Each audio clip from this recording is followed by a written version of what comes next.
राम भक्तू राम से बोला। अरे भक्तू राम, यहाँ कब आना हुआ? क्या बात है, तुम उदास क्यों हो?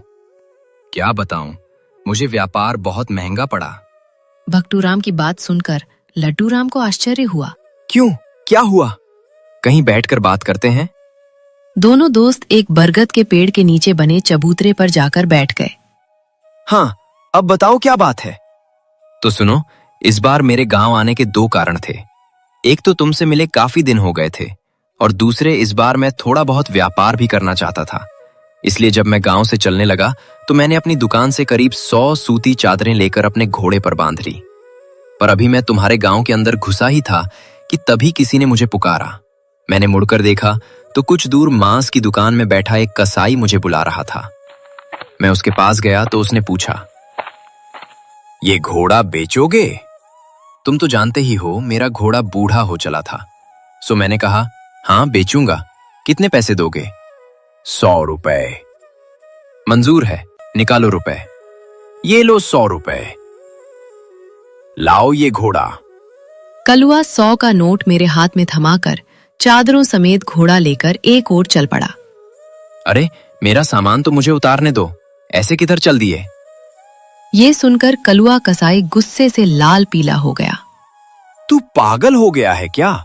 इस मरियल से घोड़े के 100 रुपए कौन देगा? मैंने तो इन चादरों सहित इस घोड़े के दाम पूछे थे। पर मैंने तो... उसने मेरी पूरी बात भी नहीं सुनी।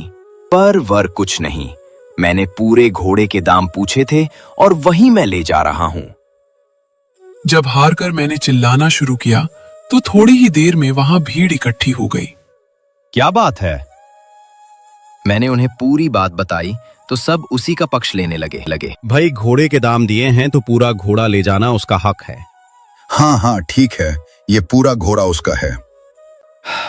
मैं अकेला भला क्या करता, चुपचाप वहां से चला आया। भापू राम की कहानी सुनकर लड्डू राम सोच में पड़ गया, लेकिन कुछ देर बाद वो बोला।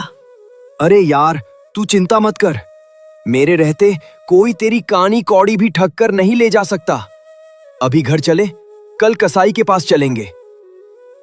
अगले दिन उस कसाई की दुकान तो तुम्हें याद है ना? हाँ हाँ, क्यों नहीं। मुझे तो उसका काला भयानक चेहरा भी अच्छी तरह याद है। वे दोनों कसाई की दुकान की ओर चल पड़े। दुकान के पास पहुंचकर, आइए आइए, क्या चाहिए हुजूर? तभी कसाई की नजर भापू राम पर पड़ी। अरे जनाब, आप भी इनके साथ आए हैं, बताइए बताइए, क्या दूं?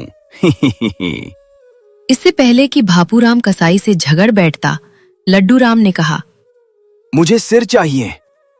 कितने? काफी चाहिए। तुम्हारी दुकान में जितने हैं वे सब कितने में दोगे? कलुआ कसाई ने कुछ सोचकर उत्तर दिया। वैसे तो 30 रुपए के होंगे, पर आपको 25 में दे दूंगा।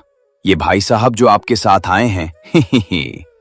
ठीक है, ये लो 25 रुपए, जल्दी से बांध दो सबके सब।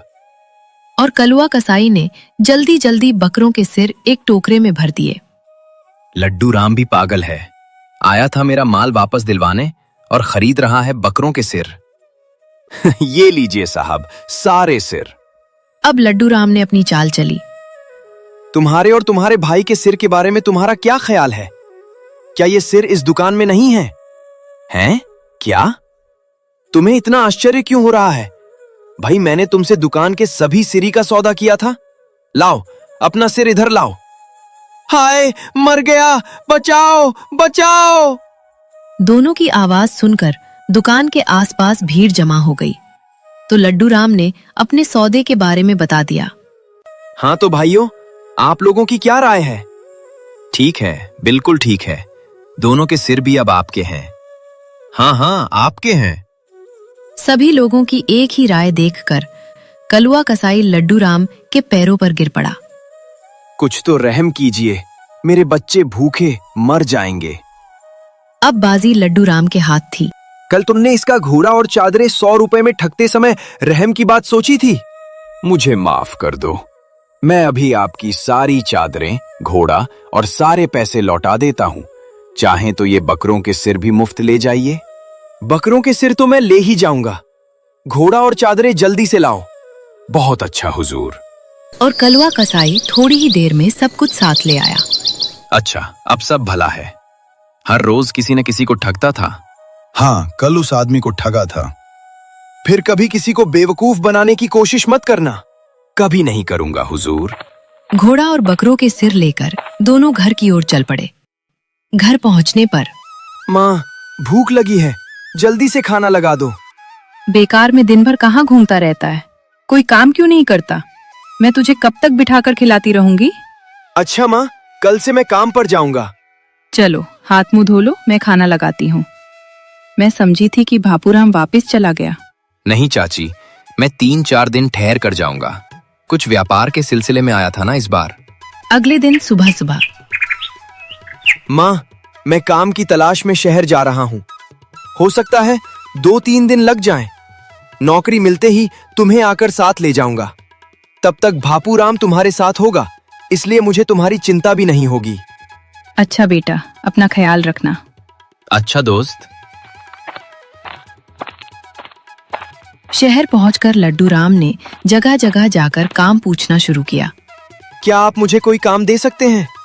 नहीं, हमारे पास कोई जगह खाली नहीं है। पर काफी भटकने के बाद भी उसे सफलता नहीं मिली। इससे लड्डू राम निराश हो गया। शहर में नौकरी ढूंढने के लिए आने से तो अच्छा था कि गांव में ही कोई छोटा मोटा काम कर लेता। चलो पहले खाना खा लिया जाए, फिर काम ढूंढने निकलूंगा। अभी लड्डू राम खाना रखा ही रहा था कि हवेली के अंदर से वहां का एक नौकर उसकी तरफ आया। उसने लड्डू राम से आकर कहा, तुम्हें मालिक बुला रहे हैं, अंदर चलो। लड्डू राम ने झटपट अपनी पोटली संभाली। वो नौकर उसे उस हवेली के मालिक, एक बहुत बड़े व्यापारी झपटू राम के पास ले गया। क्या नाम है तुम्हारा? जी,